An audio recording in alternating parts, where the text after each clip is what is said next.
थी वो। मैं 8 महीने की प्रेग्नेंट थी और अपनी डिलीवरी के लिए अपने मायके गई थी। माँ ने मुझे फोन पर बताया, घर के पीछे की तरफ जो खाली जमीन थी ना, वहां पर एक नया कमरा बनवा लिया है। इतने सालों के बाद जैसे ही अपने घर में कदम रखा, कुछ अलग सा लगा। माँ, ये घर के पीछे की तरफ नया कमरा बनवाने की क्या जरूरत थी? अरे बेटा, घर के पीछे दूर दूर तक खाली जमीन है। तेरे पापा को कई दिनों से लग रहा था कि यहाँ पर एक कमरा बनवा लेंगे तो ताजा हवा मिल जाया करेगी। अब तो ये सब छोड़ और चल जल्दी से दूध पी ले। माँ, मैं थोड़ी देर में पी लूंगी, आप सो जाओ। मैंने दूध का गिलास उठाकर उस खिड़की में रख दिया। पता नहीं कब आंख लग गई। अचानक से खिड़की के पल्लों के खड़कने की तेज आवाज आई। दूध का गिलास धड़ाम से जमीन पर आ गिरा। जमीन पर गिरते ही दूध का रंग लाल हो चुका था। मैंने खिड़की से झांक कर बाहर देखा।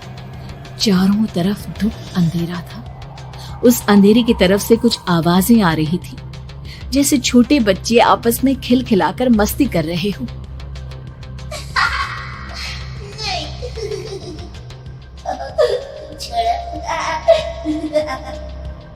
इतनी रात को इतने घनघोर अंधेरे में बच्चों की आवाज कैसे आ रही है? घड़ी में वक्त देखा तो ठीक 12 बजे थे। देखकर मैं सन्न रह गई। बुरी आत्माओं और भूतों की कई कहानियां मैं सुन चुकी थी। वक्त भी कुछ ऐसा ही था।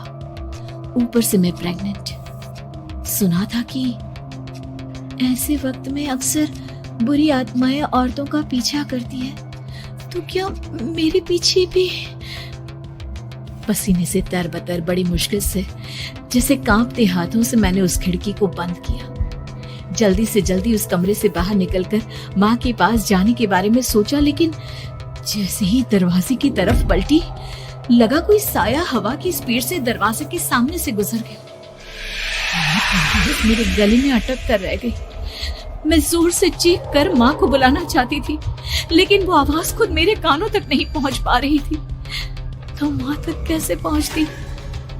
खिड़की के पल्ले एक बार फिर तेज हवा के झोंके से धड़ाम करके खुल गया और पूरी ताकत से मैं चीख पड़ी। जानती थी मेरी चीख की आवाज सुनकर कुछ ही सेकंड में माँ वहां पहुंच जाएगी, लेकिन ऐसा कुछ हुआ ही नहीं। मेरा कलेजा डर के मारे फटा जा रहा था। आखिर माँ ने मेरी आवाज क्यों नहीं सुनी?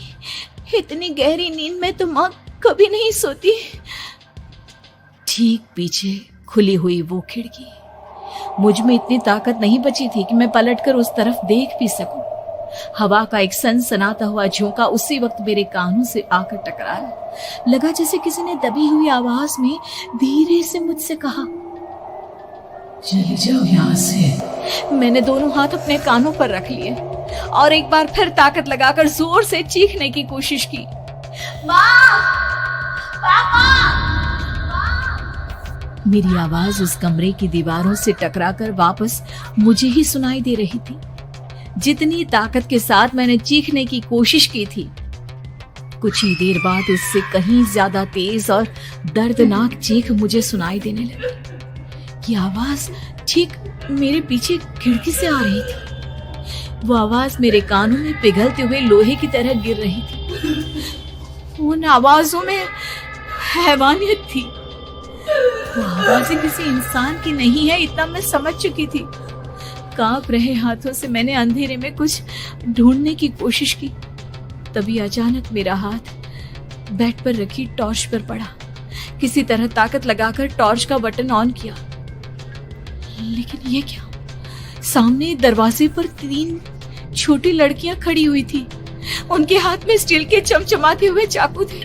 मैं घबराकर लड़खड़ाई और पीछे की तरफ हटी, लेकिन तब तक वो मेरे पास आ चुकी थी। उनकी गर्दन टेढ़ी थी और उनके हाथों के वो चाकू मेरे पेट को निशाना बनाने को तैयार। मैं जोर से चीखी, नहीं, छोड़ दो मेरे बच्चे को, मत मारो, मत मारो, छोड़ दो मेरे बच्चे को। सोनाली, क्या हुआ बेटा? तू इतनी डरी हुई क्यों है? उठ बेटा, क्या हुआ? हड़बड़ाकर मैंने अपनी आंखें खोली।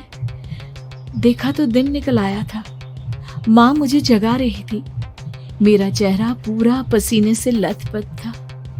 क्या हुआ बेटा, तुमने कोई बुरा सपना देखा क्या? मैं अभी तक अपने पूरे होश में नहीं थी। वो मेरे बच्चे को मार देगी माँ। वो लड़की मेरे बच्चे को। मैंने घबराकर अपने पेट को छुआ। सब कुछ ठीक था। और वो दूध जो रात को यहाँ पर गिर गया था, उसका रंग लाल हो गया था। माँ ने हंसते हुए दूध का गिलास मुझे दिखाया। तुमने दूध पिया ही नहीं, पूरा का पूरा ऐसे ही रखा हुआ है। तुमसे कहा था ना सोनाली, सेहत के लिए लापरवाही ठीक नहीं बेटा। लेकिन मैंने तो सब कुछ अपनी खुली आंखों से देखा था। ये सपना कैसे हो सकता है?